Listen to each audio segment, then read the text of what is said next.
everyone, and welcome to Red Valkyrie Presents on a special Thursday show because Shae fucked up the cosplay when we were supposed to do this on Saturday. So, The 2-2. cosplay fucked up the cosplay. Okay, that is fair. The cosplay did fuck itself up pretty good, but it is now repaired, and I am so excited because not only is this a freaking huge, insane, ridiculous cosplay, but it is for one of my favorite people ever, Mr. Eric Canete. How are you doing, Eric? Hello. I'm doing well. How are the both of you? I feel like we've done this before. Just a couple of, many times that used to be like the show on Sundays. A couple of many Sundays, sometimes twice on Sunday. Right? I'm glad to be here. Thank you for having me. You're always so very gracious. Even in the past when we were doing writing pros, you kept me in the loop because I was the one that was tailing at the end there. Thank you both. Can we pause this halfway through and we'll all just rush and change shirts and pretend to get on another day? Be like it's a new day. Yeah. So not necessary. So Eric doesn't have to change shirts because he wears the same like black-ish shirts almost every time. That's my uniform. It makes things easy in the morning. Nice. Sai, I know you just muted, but I'm going to talk to you now. How have you been? Awesome. How have you been? Good. Stressed, but it's a good stress now, thank goodness, because this is I've been so excited for this. You don't even know. You just said the word good and stress so many times in that damn sentence. Yeah, it's called eustress. Eustress is the good stress. I see. Yeah.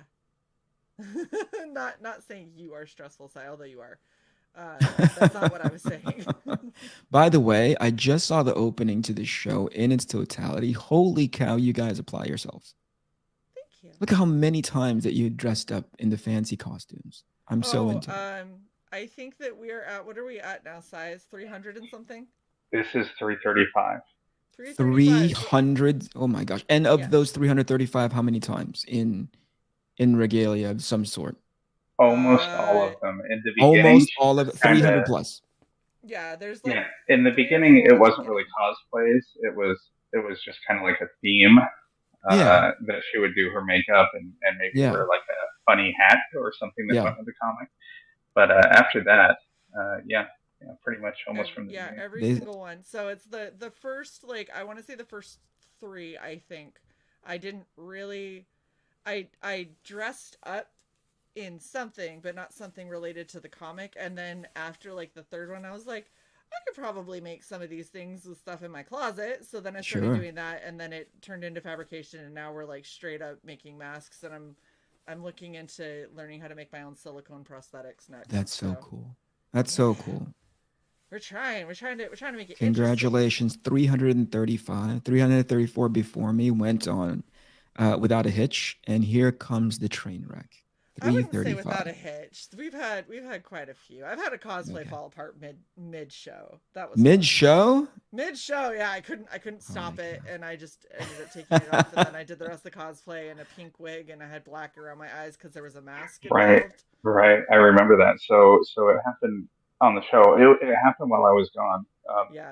And so Shae took a picture of it, and I'm like, she had a picture with a mask on, and then a picture immediately with the same outfit with her face showing, and the dark around her eyes.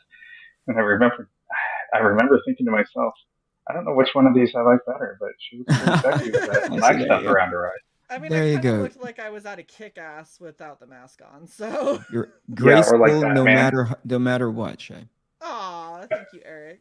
Batman when he takes off the cowl and he's got that black shit around his eyes. Yeah, exactly.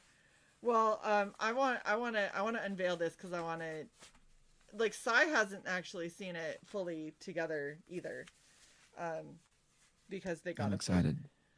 So, are you ready for the drum roll, Sai? I am. Do it. Are you? Yes. Okay. Metamorphosis completed, sir. Shae the Red has now become awesome. Holy mackerel.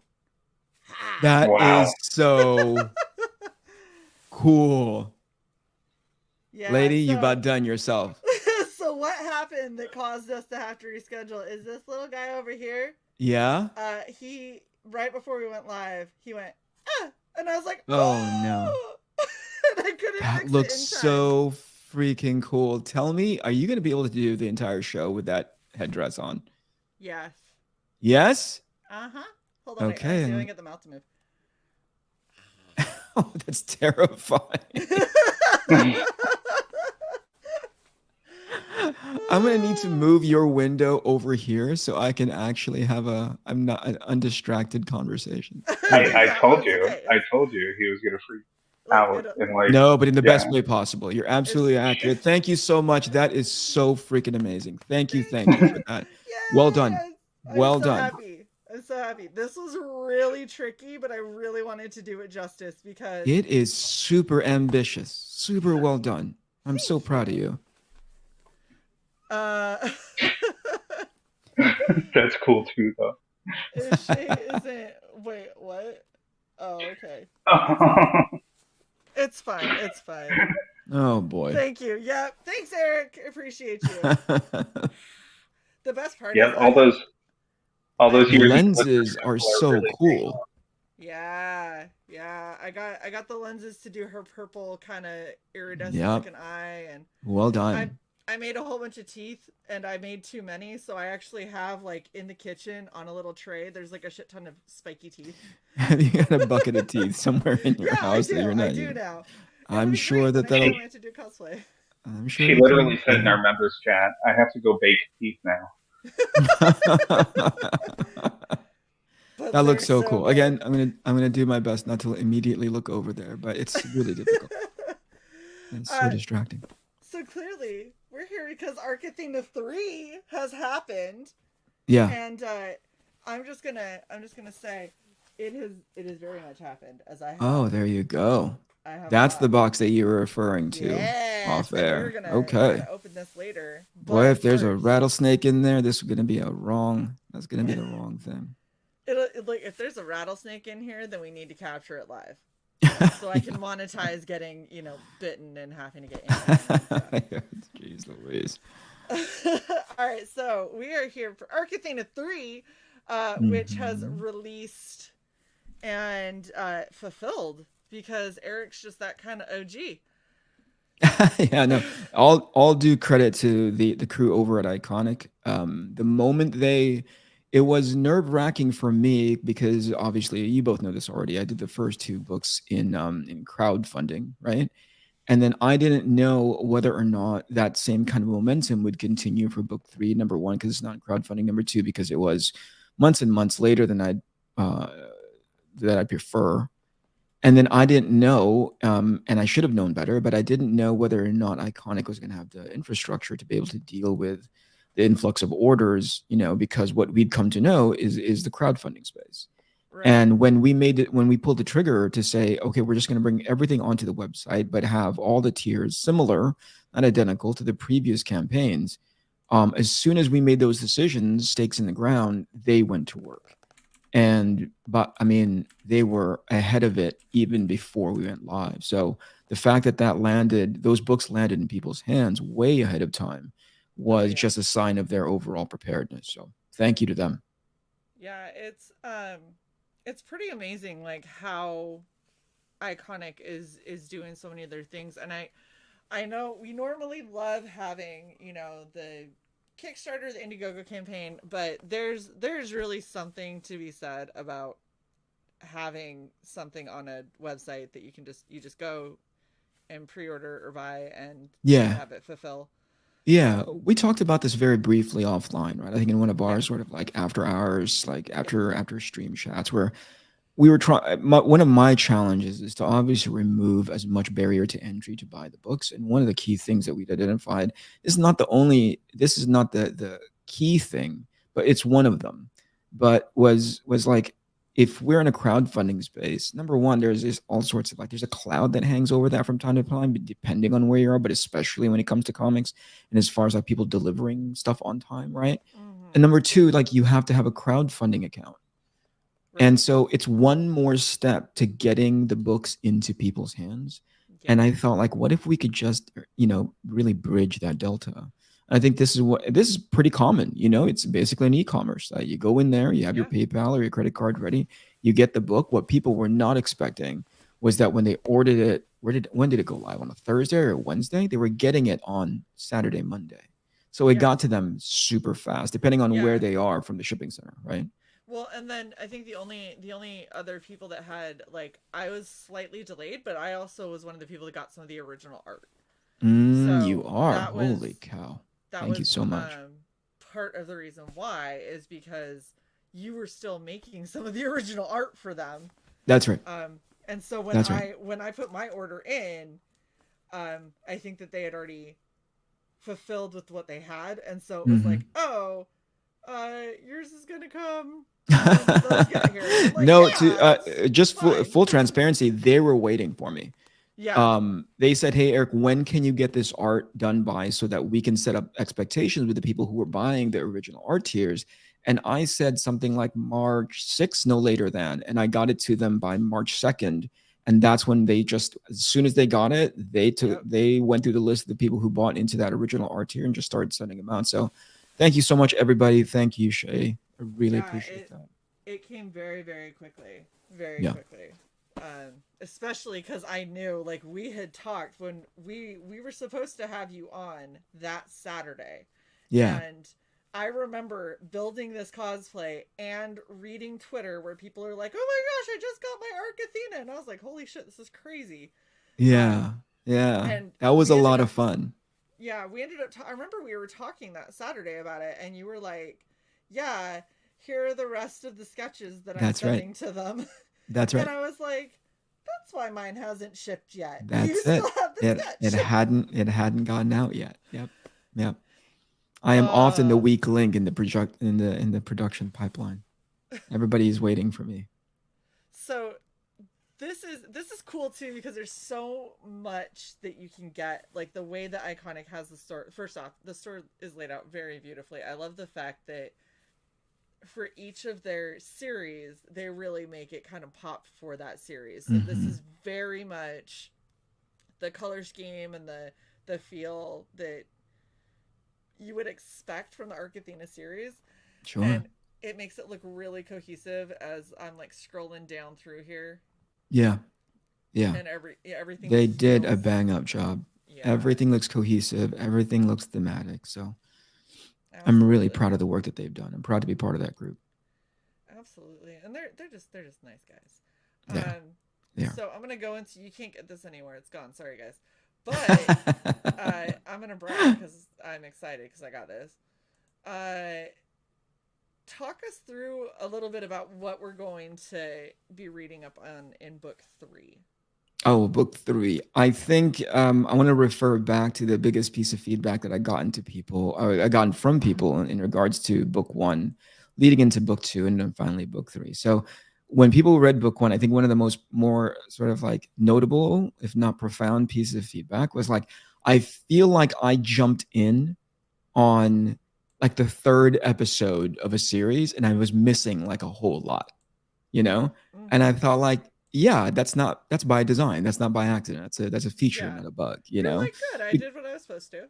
Yeah, you set up sort of like the tone for the series throughout, and you say, like, here's what it's going to be. Here's a giant kaiju crab jizzing on people or whatever it is. It's not going to go any further than that, but you get it. It's tongue in cheek, right? But it also has these great themes about leadership and responsibility and accountability. That's what the first one set up. So by the time we get to issue 3. Or actually, the first issue the first book was just like action, right? Because again, you're trying to capture sort of the tone and texture of the miniseries. By the time you get to issue 2, that's when I started addressing it's not as if I was doing it, proactive. I wasn't doing it after the fact. It was by design again, where it's like people wanted to know about the characters, and that's what issue 2 was, with like a discovery of like, a little bit more insight into the different members, some of them a little bit lighter than others, because I'm obviously focusing on the 2 leaders of the group from Arc Athena and Arc Poseidon.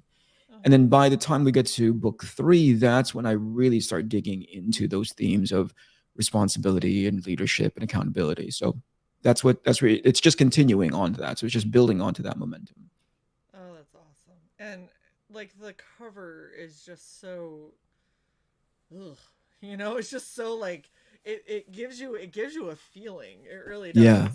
Yeah, I was actually not going to do that cover, the one that we're on right now, because I thought it was too spoilery. And after talking to the team, most specifically my editor Joe Fulton, he was like, "Why the fuck not? That's a freaking amazing cover." I thought it was giving away too much to the cliffhanger of the ending without going into spoiler space. Like I thought it was giving away too much, and they were like, "No, it's visually compelling. Like what is going on right now?" And that's exactly sort of like the purpose of a cover is to hold you, you know? Yep, exactly. And that's the thing is it's like it. Now, granted, I still haven't sat down and read because life has been insane, but I am so excited to, because every time I see a little bit more or I talk to you and I get a little tiny tidbits more of what you're doing, I lose my freaking mind because it just sounds so insane. And seeing this cover, right? Not knowing anything but the real basic storyline of what Arc Athena is, I couldn't tell you at all what is happening, what's going to happen. Like I'm like, okay, dude is obviously in a perilous situation. That's it. That's a perfect way to capture that. You've basically written the back of the book for me. Yeah, exactly. and the thing is it's like, I mean, he could get out or he could die, and it's pretty 50-50. Like there's no clear way it's gonna go one way or the other. It's like, it's just kind of really intimidating. Yeah. I walk the team through, like, you know, because in every sort of phase of the post-production, we're talking now, once we start going into colors, once we start going into editing and lettering and so on, I walk the team through like page by page what's happening, because in that collaborative process, I like for them to know ahead of time what they're going into and potentially open it up to questions to be like, where do you think, what should the color palette be? What's the emotional space that we need to be in? What's the feeling that you want me to, like, is there any special effects that you want me to put in here? Blah, blah, blah. But in the case of like, when I first showed when Joe Fulton and I first talked about the episode, we were laughing our asses off because it was addressing a handful of the things that we've been getting, you know, pinged on, but in sort of like, oh, that's right, we did that to ourselves. And one of it, and by the way, I take it with a grain of salt and I laugh it off, so I don't take it too seriously. But when people saw the cover to number 1, and then I think, you know, obviously to number 2, they were like, isn't this just kind of like every other sort of like book that's out there with a, you know, with the main protagonist is a woman and her head is shaved to the side and she just looks like, you know, some badass, blah, blah, blah. And I go, yeah. And I go, well, how is that any different? I was like, oh, right. No, that we did that to ourselves. That's by design. We actively made all of Arc Athena look that way because we actually want to deliver on the promise of how it can be done better. And so now when we get to book 3, and we take the story where it needs, you know, where it's going, Joe and I had a good laugh. Like we're so excited for them to read all of this. Absolutely. Because I don't think it's what they expect. I can't wait. I'm gonna be going and see Inside this weekend, and I'm pretty sure at some point we might just be like, let's just sit down and read these books.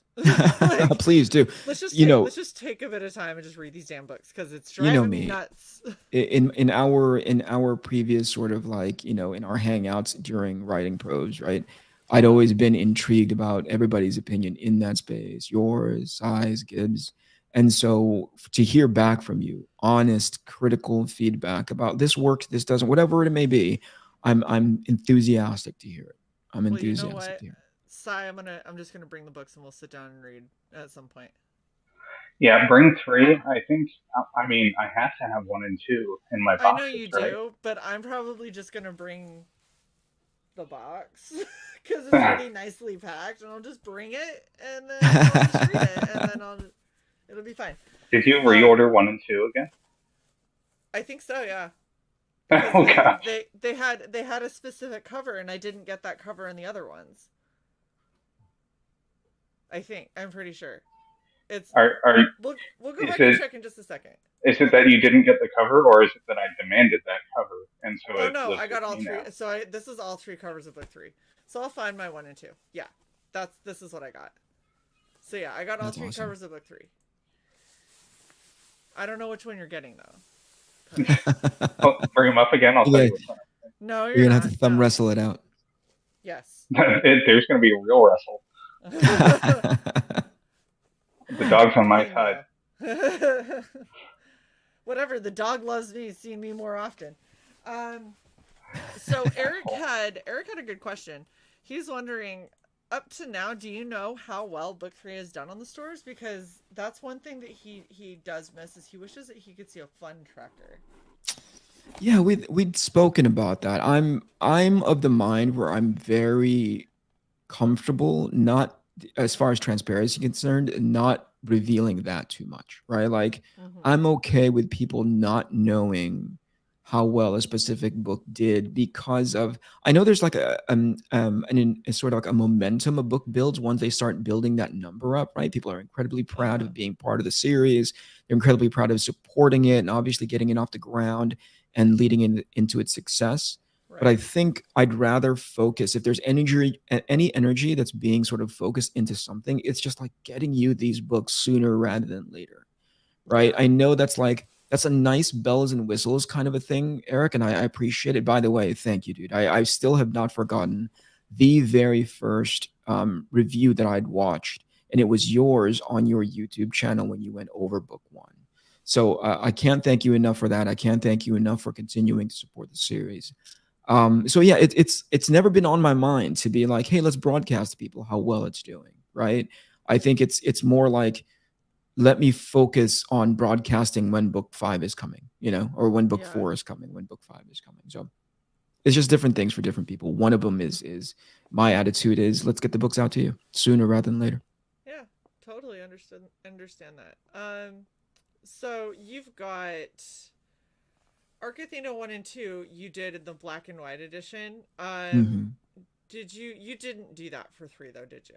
I didn't. And again, that was a strategic choice on my side as well as Iconics. We'd realize if we put any more time and effort into an artist edition, it's a nice bells and whistles. It's a nice sort of like icing on the cake, but it takes production time, right? It does. And it's because Leo has to go in there. Leo's my production guy, this guy named Leo Lea. He's the book designer. He's the guy that preps the book for everything, makes sure that all the files are lined up correctly and tells me all the mistakes that I made, right? He cleans up every page because he wants everything to be as immaculate as possible. But on top of that, he's the guy that assembles all those artist editions. So that takes even more time, energy, and resource, and puts it onto his, and he's ready for it. To be fair, it's not like he's saying, oh God, this is so taxing, I don't want to do this. But I'm like, dude, let's get you onto book 4. Right, I'm already behind, at least in my own personal sort of like release schedule, I'm behind. Let's get you off of artist edition, which takes another extra like 2 or 3 weeks to put together, depending on how many art assets he needs. And then let's just get you onto book 4. And then we'll worry about releasing artist edition, but when book 6 comes out, we'll do the thank you very much to people by offering up those added bonuses, like a black and white artist edition. That makes sense. So here's the thing that I think is really kind of interesting, and this is what I'm hoping people move to. Like, Cy and I had talked about books and cosplay collections and things like that we want to release in print form. And there's a ton of them. And part of me is like, it would be great to be able to do a crowdfunder, an Indiegogo, a Kickstarter, or whatever. The other side of me is like, I would so much rather just do a thing on redvalkyrie.net and just have our stuff there for pre-order, and it's still very similar to doing a crowdfunder, so long as I'm like dead set on I'm printing these anyway. And my mindset, because I don't want to be one of those creators that has half a book done, gets the funding, and then is a year and a half late because life hit them. I don't want to put anything out until it's done. And coming out of my own pocket and whatever. That's always been my mentality. And I feel like this is really, with the way that Indiegogo and Kickstarter have been going and the way that things have been randomly getting taken down or funds have been being held up, all this crazy stuff, this just feels safer. This, like, honestly, to me, it costs more money and more capital up front, but it feels safer. It does. And by the way, everybody's business model is different, right? It's not to say the other, it's not to say that the other ones are not viable or less desirable. It's just like for me. For me, my attitude is, number one, let me make sure I'm not the person that's holding up the process, right? Yep. Because there's people down the line who are counting on me to finish this up, not just by way of their pay, but obviously getting this stuff released and getting them more notoriety and potentially more work and so on and so forth. But also, I look at it as, and I think you guys understand the value of this. Like, one of the key things in this sort of like indie creator space, right? These creator-owned books publishing space is consistency, right?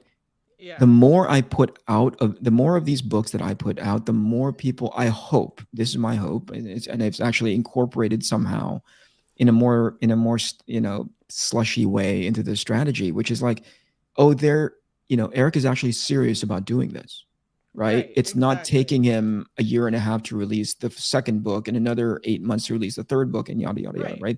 Like, that level of consistency, there's a reason why this third campaign did as well as it did. It's because there's a book 1 and a book 2 before that. So people now see the book 3 and there's a psychological component built into it where it's like, oh, holy cow, there's 3 books. I can go back and collect the 3 books and get halfway into the story. And that means a lot to a good portion of people who are a little bit tentative in this space because they don't know whether or not this is going to be the one and done thing that the creator does. Exactly. Well, and I think, like we were saying, like, of course there's different business models for everyone, and not everyone has the capital or has the patience to wait until they do have the capital to fund everything on the front end and then wait for reimbursement on the back end.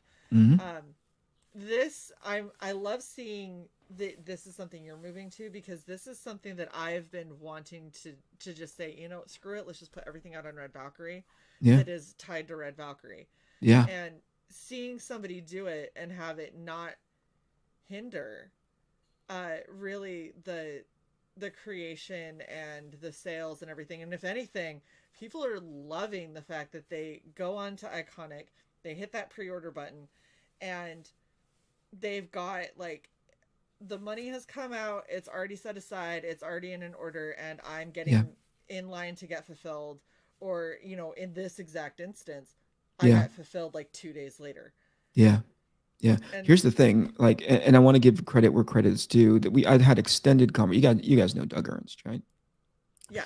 I had extended, he's also a creator over there at Iconic, and I had extended conversation with him because he's actually the one who, initiated this strategy for his book Soul Finder a while ago, right?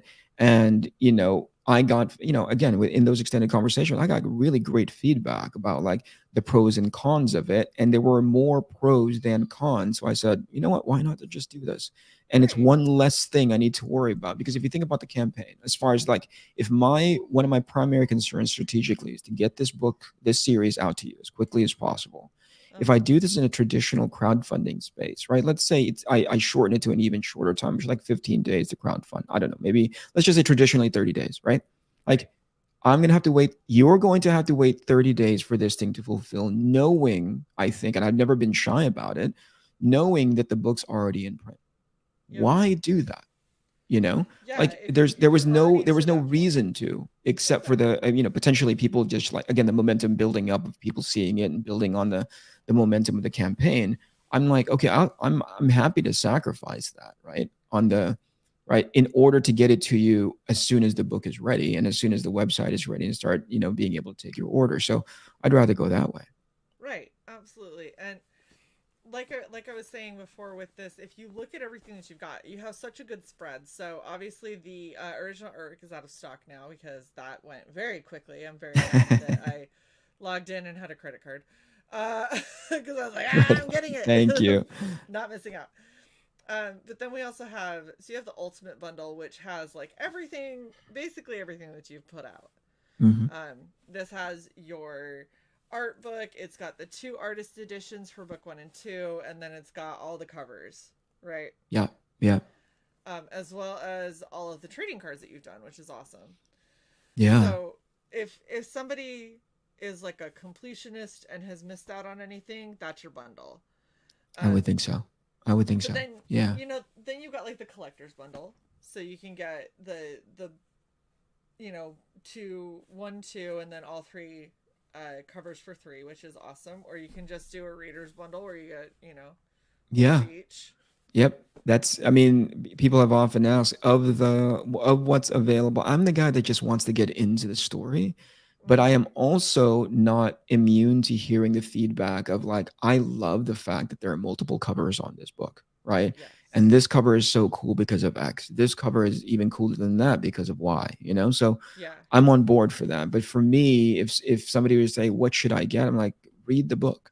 I want you to read the series so far as it's come out, and please give me your feedback when you can. I'm available on all the social media, so I try to listen to everybody. Yeah. So I made a good point in chat there. One thing you can't do with directly selling the comic as opposed to crowdfunding is no stretch goals unlocked. Some people really love that, and for some books, they give a big boost, and I agree with that. That was a critical part of the consideration. How do we continue to get, again, the momentum of like, oh my gosh, we're so close to unlocking at whatever, at whatever sort of like price, right? Once we cross a dollar amount, I want to be part of that, right? And I'm like, that sucks. We're going to lose that, obviously. We're going to lose that that utility. But it was again, strategically worthwhile thing to put down just so I can make sure all these books come out all at the same time and a lot sooner than in a crowdfunding scenario. Very true. And the thing is you could still work it to where you could have something like that, and it would just be, hey,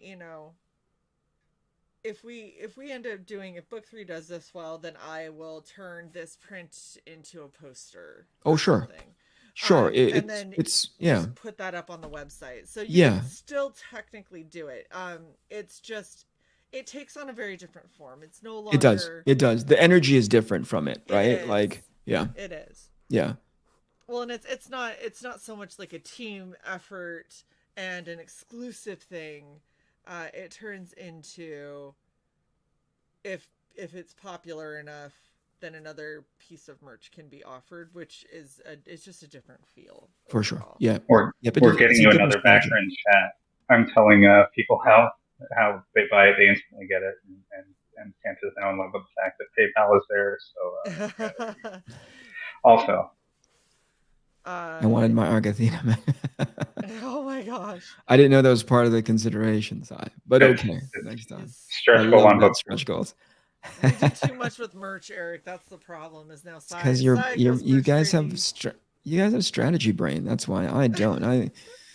I love simplifying to the point of oversimplification. Some of the conversations that I had with the Iconic Comics crew, there was a version of this campaign, or at least the version of this book release, that was a tiny bit gamifying, and I was like, that is so confusing to me. You guys, and they're like, no, we know how to handle it. And I'm like, no, let's just do this one first. Let's cross this particular finish line first, which is we're going to start setting up the expectation that moving forward, we're going to have everything on the Iconic Comics site. Now you want to start getting fancy, Easter egg hunts or whatever the heck you guys might have in mind. Then you can go implement that. But for the most part, it's going to be about the books for me. Yeah, which I can respect. It's a different approach, and I think if you don't have the talent and the name recognition that you possess, it's a lot riskier. That's daunting when you say it out loud. Considering the fact that you are insanely talented and you are a pro, right? Yeah.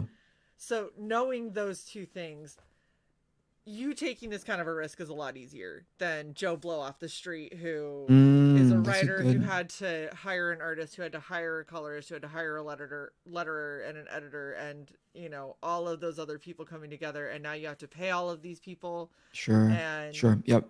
Yeah. Every little bit of momentum in a crowdfunding campaign helps them. With your books are gonna sell. You know, that's not a guarantee. I mean, at least for It's me, never a guarantee, but we've had conversations about this, and I have an allergic reaction to the concept of like Eric Canete IMDb that Cy keeps putting up way back in the day. You know, yes, like I try not to think I'm about getting this that stuff thing. as much as possible, because I don't want to ever take for granted that this is a lot of work, right? And right. there, I've seen the disgusting version from other pros in the industry who automatically assume there's a built-in version, there's a built-in level of success just by Mhm. name recognition alone, and how embarrassing it is when it doesn't come to fruition. And it's because I don't think they take the space seriously, right? Right, I don't think they take it on themselves to go like, let's assume for a minute that this name has no cachet, right? right. And that I'm going to have to go basically door to door trying to convince as many people to come and take a chance on this book, because at the end of the day, that's what they're doing, right? In Yeah. my very humble opinion, I don't. Oh my God, Sai, please. So, in my humble opinion, right, like most of the time, a lot of the big name creators that are getting like the crazy sort of pieces of feedback, it doesn't diminish their talent as either writer or artist or both. But there's definitely a component of like familiarity from an audience when they're buying their books because it's on a mainstream book, right? It's on a book that they're familiar with, and Yeah. it's clear to it has legacy built into it, so they'll continue to buy it. It's a completely different monster when you go into the crowdfunding space, when you go into the creator owned space. You have to go person to person, you know, and Yeah, convince them absolutely. not just of the book, but obviously you're a trustworthy creator and you're somebody they can, you know, they can depend on. And when they give you their money, this stuff will come out. And I think again, that's one of the strategies is like, I don't want you to ever to think your money is in some weird bucket somewhere waiting to be, you know, distributed. Here's the book and you bought it and here it is in your mailbox a couple of days later. Well, and see, so here's the thing that I think is really interesting is other pros and other people who have the name recognition that Eric Canete has, that has the talent that Eric Canete has, and all of that. A lot of those other pros have something that you don't have, Hmm. and what that is an insufferable ego. A lot of those pros Yeah. just think that they are God's gift to everything, and that's how they behave, and that's Yeah. why you have people who can yell at other people about making sure that their books aren't late and that they fulfill on time while their book is a year and a half late, Sure. sitting in limbo, and they've Sure. got their fourth campaign active, and they're, you know, 3 campaigns ahead of it, still haven't fulfilled. That's tough. That's tough. I There's a mean, lot of pros that do as I say, not as I do kind of mm, approach. You are mm, not one of them. You are somebody who thank you. you're just a genuine person, which is one of the reasons why we love you so much, and we always Appreciate are it. like, no, we are pushing your shit because I know you, and I know that you'll be like, hey, it's out if anybody wants it, or break my whole draw, and I'm like, no, fuck it, we're doing a show, Eric. I appreciate Like, it. it's Thank you so happening. much. Thank you. Thank you. No, again, it's not a slight. It's just I wouldn't feel comfortable, and I got into the crowdfunding space late. I got into the creator owned books a little bit late, and if part of the strategy is like, how do I make my projects be worthwhile enough so that people pay attention as opposed to all the previous ones that came before me? I think this is one of those things that you implement. You go, hey, I'm going to go earn your trust. And then the way that I can Exactly. do that is to deliver books into your hands when I tell you that I'm going to go do it. Thankfully, I have Iconic as a lever that I pull, and they just, you know, shoot everything out of a cannon. You know. Well, and that's the thing, is the fact that you stay humble and you keep on keeping that same mentality of like, I know that if you've bought my book, it's because you're trusting me to deliver, and I Yeah. appreciate that and I respect Yeah. that trust, and therefore I'm going to bust my ass to make sure that I do that. Yeah. Because you keep that honesty and that humbleness as part of your thing, that's one of the things that helps catapult you forward so much, is because it's like, well, it's fucking Eric Canete, like of course he's going to deliver, he always delivers, like Sure. that's what he does, Let's because hope. I think he understands. we just jinxed me. You know what I No, mean? we We're didn't, like, because it would have to be a fundamental change in who you are as a person right, in order for it right. to jinx you. Thank you, thank you. So, one of the cool things, because you did this through Iconic, this shit comes fast. It got there to you pretty quick, did it? Little bit super fast, yeah. Quicker than I was expecting, because I had the original art. So I was, I was like, yeah, it's gonna take some time, and especially when I talked to you when we were supposed to originally do this, and you That's were right. like, hey, here's the art. And I'm like, yeah, one of those. And so I was like, it's going to be a minute. And then it was like a week. And I was like, oh, or it isn't going to be a minute. That's cool too. Yeah, here's the thing. When you're with that crew, when you're in like in chats with iconic comic creators, and especially at the front end of the sword, look at how awesome that is. That is so cute. And then there's a happy birthday. That's awesome. Yeah, I'm speaking of whom, right? When you have the Common America team effectively like showing up and saying this is what good looks like, right? It's you. I can't be the dog. You know, I can't be the person holding everybody up. I can't drag ass and like, you know, take forever. So it's all I can do to keep up with Tim. So when I'm in that, you know, with Tim and Mark, and so when I'm in those chats, and they're checking in, they do it nicely too. By the way, the iconic crew like checks in. Hey Eric, how is the art coming? And it's a nice little kind of nudge. Well? Yeah. See, I'm the kind of asshole that would just respond with a link to my IMDb. Yeah. That is the kind of asshole that Sai. I'm well aware of what deadlines are. See my resume going back to what was it, 95 is the last right, an episode of Eon Plus. Okay, these are like seriously, holy shit, Eric, these are so cool. Oh my gosh. So didn't Leo do a phenomenal job on that cover? Look at that spot UV. That spot UV is like he killed himself when I said, hey, make the bubble spot UV. So good. So also, can I tell you, when you get your first and second books, line them up from the binding. He was so tyrannical to make sure that everything lined up. Oh, person after my own heart. He was so specific of that level of formatting to the point where a 1/16 of an inch. Yeah, he sent a what good looks like to the printer. Like, please do not do this. Please do this instead. Yeah, it looks phenomenal. I'm so proud of that book. That idea, I'll give you a little bit behind the scenes. The idea is I was so exhausted from producing all the pages, right? And I was like, I need to come up with a cover. And I reached out to my colorist. I said, Jules, what do you think about, do you have any ideas for these covers? And that previous one was his idea of the reflection on the metal V. And I said, thank you very much. We're going to do that exactly. It is so gorgeous. Like all of the little fire flecks are all little ember things. Yep. Oh, so good. And that's the third one. The third cover. Yes, I do have a YouTube channel, which I need to get back into in this year. One of the things that I think is going to be super helpful. What happened? I just saw the original art that we got. Oh, I can see it. Continue. One of the things that I wanted to take advantage of as far as YouTube is concerned, so people don't know the characters, right? Again, it's not legacy, it's not mainstream, it hasn't been around for 30 years. One of the things I could do is potentially just come up with me doing the covers and talking about the main characters so that people become more familiarized with the cast and crew. So I think that's what I'm going to do moving forward. All right, sorry, you ready? 1 second, I was getting a link.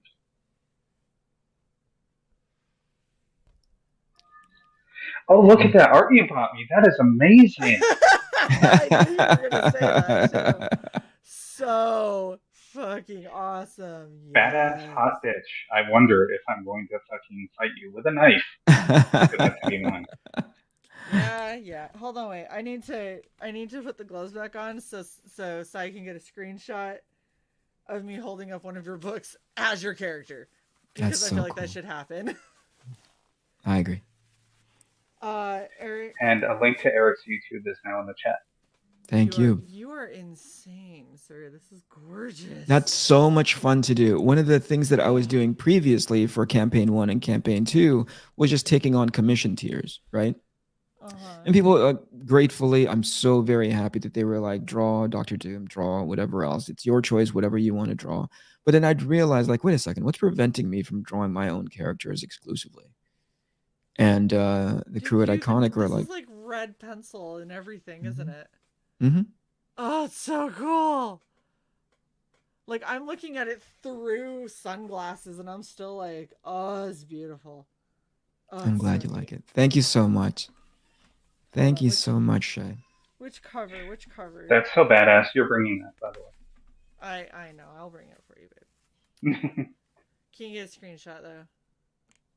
Oh, I have that's to so embiggen cool. you, and then I have to full screen the entire thing, and then I have to Control Shift that button because I'm on a Chromebook, and I have to say cheese. Cheese. Got it. Great smile for that too. Thank you. By the way, when you get a chance, please read. Tell me what you think. You know I value your guys' feedback. I promise you, Eric, we're gonna read it this weekend. Okay. I promise, because I'm tired of not knowing. I'm tired of not being able to nuts. It's been 18 months of us saying, we're gonna hold off on reading certain books because we're gonna review them. Yeah, and we're just gonna start reading them, and then we'll do reviews later. Yeah, exactly. Because I was the purist. I'm like, I want to do a review, right from go. The first time I crack open the books, I want to be able to give my feedback on what I liked. Yeah. First looking that at would it. be I don't so want to amazing. ruminate on it. That would be so cool if you guys did a review. I'm always intrigued to be like, oh, I never saw that. I never, or like, oh, there's an opportunity to do that. There's to do that better. We'll read Jason's and do the review, and then we'll do Eric's and do the review before you leave. Yeah, since you're Jason's editor, I do think that he can't buy our good review, but I think he's earned after having you be his editor twice, and then going into a third time. I think that he's earned the first spot, and just by virtue of how much we love him, Eric gets spot number 2. Absolutely. Absolutely. Thank you, bud. And because, hold up. I can't. Do you see this? Do you see how pretty this is? And you're going to tell me that we're going to wait on reading that? Look at this. Look at these pages. Look at that. I'm reading this. Gorgeous. This is happening. Do you see these colors? Are you crazy? Like, oh my God. Okay. All Juliana. You cannot talk to me about colors after Eric showed us what he showed us the last time, Eric. And we talked. Look at Eric trying to keep a straight face. You know what I'm talking about, Eric. Do I? Yes. Yeah. You do. Okay. The thing I told you needs to be a 36-inch You know what you're talking poster. About. He doesn't even remember what he showed us. It was your butt.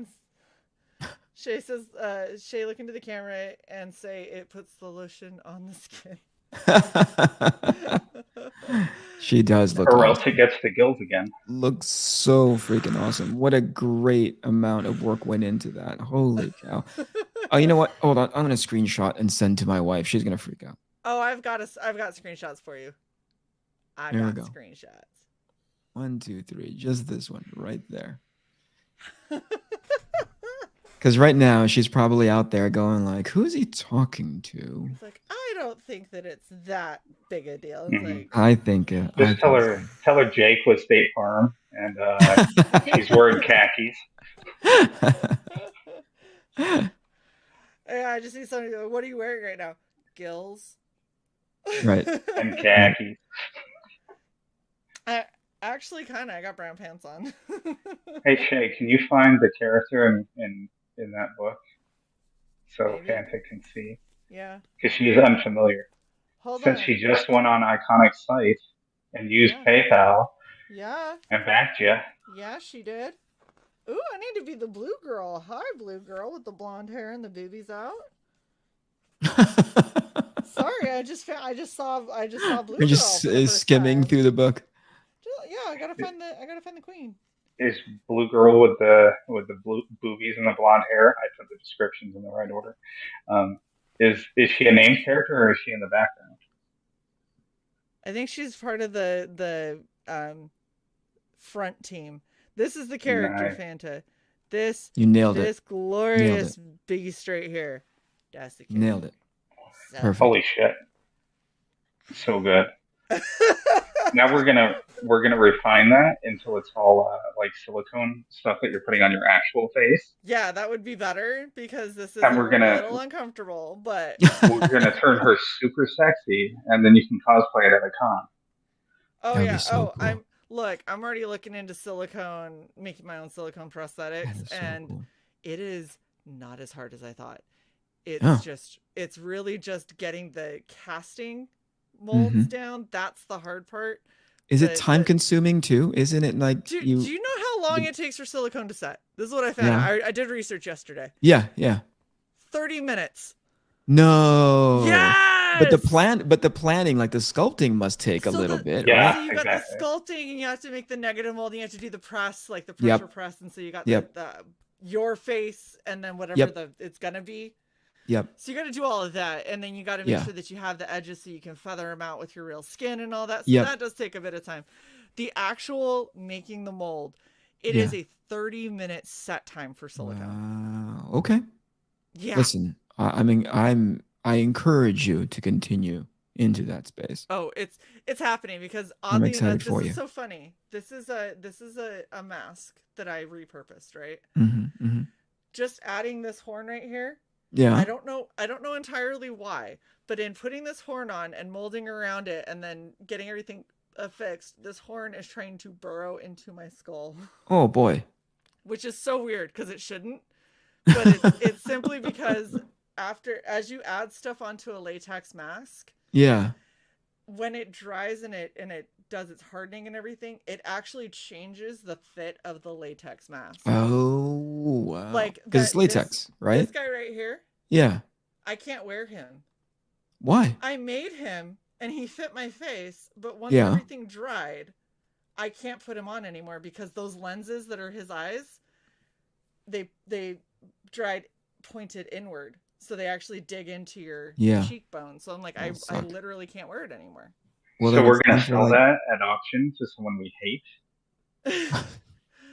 Anyone or somebody who loves that at it. Auction, it would be this is a piece to sit in the background, right, and not a piece to wear unless you're a small child. I think it looks pretty cool. It is badass. I love him, but this is really fucking cool. Oh yeah, I know. I mean, that blue one is great, but I'm biased, obviously. This thing looks amazing and involved. Yeah. Well done.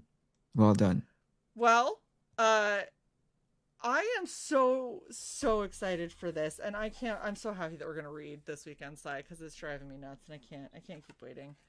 Absolutely. What else do you want to tell us about, Eric? Before we go, what else you got?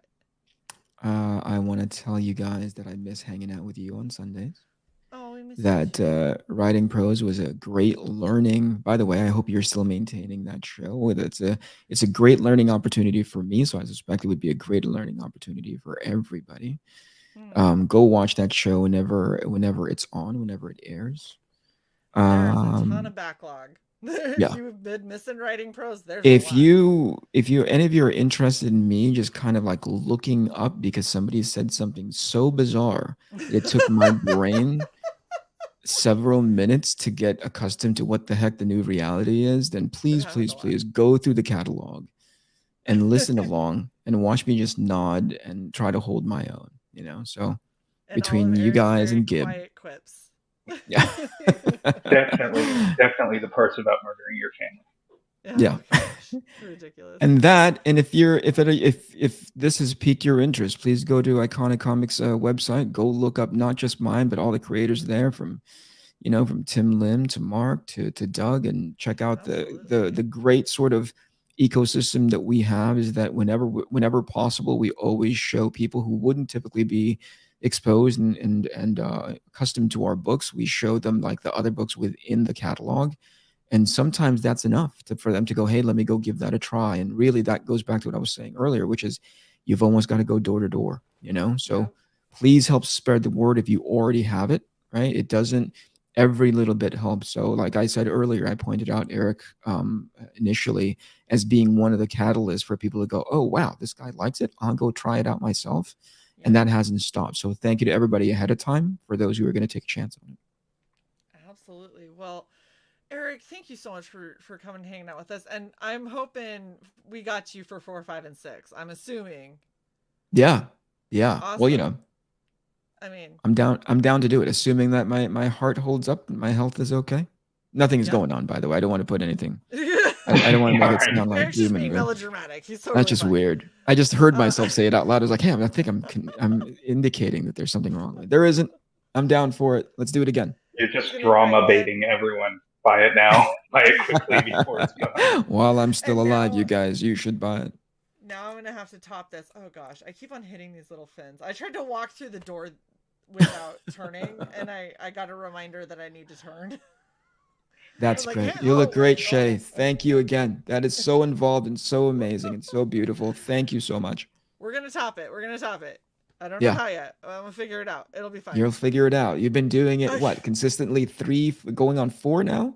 This is 3 for you, I think. Yeah, that's awesome. 3 for you. I can't wait to see the 4th. I cannot wait to see the 4th. Yeah. The blue blonde chick with the boot. 3 Bs. So we're gonna leave you guys with the Arc Athena 3 trailer. And please don't forget to like, share, and subscribe to Red Valkyrie. Ring the bell. Maybe become a member. Go get some of our merch. Awesome stuff. And please go to Iconic's website. Get in on Arc Athena. You know you're going to regret it if you don't. But thank you, Eric, so much for hanging out with us. We love having you. And thank you, everyone who's been watching. And we will see you guys next time. Bye. Bye.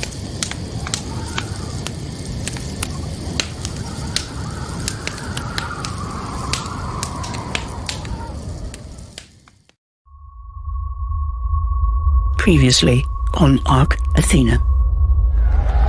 The world's audience celebrates as Divana and her social media super team, Arc Athena, are once again victorious. With flair and bravado, they quell an attack from a monstrous horde. Or so they would have you believe. In secrecy, and in truth, it is the agents of Arc Poseidon who stand together as a barricade, defending the Earth against deadly threats. An alien craft arrives and attacks the Earth under the command of the tyrannical Empress Queen. With her royal guard at her side, she seeks a power source that guarantees her sovereignty. The world would gather its forces for a counterattack, but faced with such overwhelming terror, it will not be enough. The Empress Queen unleashes her malice against Earth's resistance. First, as an exhibition of might, she deploys the Juggernauts. Then, to vanquish hope, she sends her army. And now, finally, to break their spirit, she will conquer Scary their heroes.